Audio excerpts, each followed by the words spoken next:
So one question I get asked often is how I feel about the double-sided command strips that are just adhesive attaching a frame to a wall. Most people ask me because either they don't want to put holes in their wall or their frame cannot accept hardware if it's too thin, cheap material, or whatever the case may be.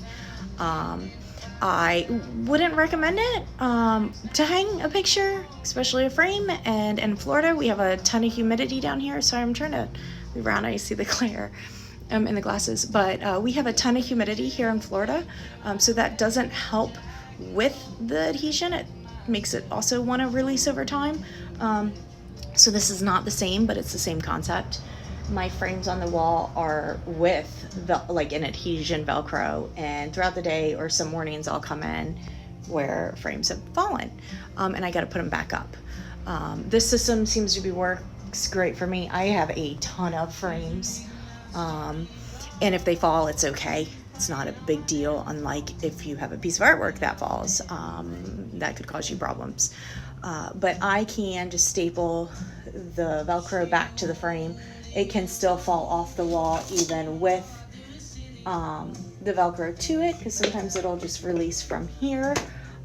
But I would not recommend the command strips to the frame. Even if you use the 20-pound ones and you put a ton of them on the back of your frame, eventually they'll all start to release. And I'm sure you're not pressing on it every day. You don't want to check it every day because you'll lose the tackiness of that adhesion.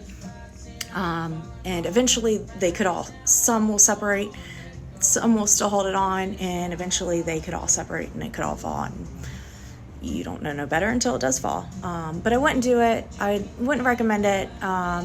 If it's something super light or you're not so worried about, okay, but I would find the proper way to hang a picture frame, even the weight. It's just Florida humidity, and adhesion sometimes doesn't hold up, and if it falls, that's might be a bad day for you. I hope this helps. If you have any other questions or tips, please don't hesitate to ask me, and I'll give you my best opinion that I can. Thanks.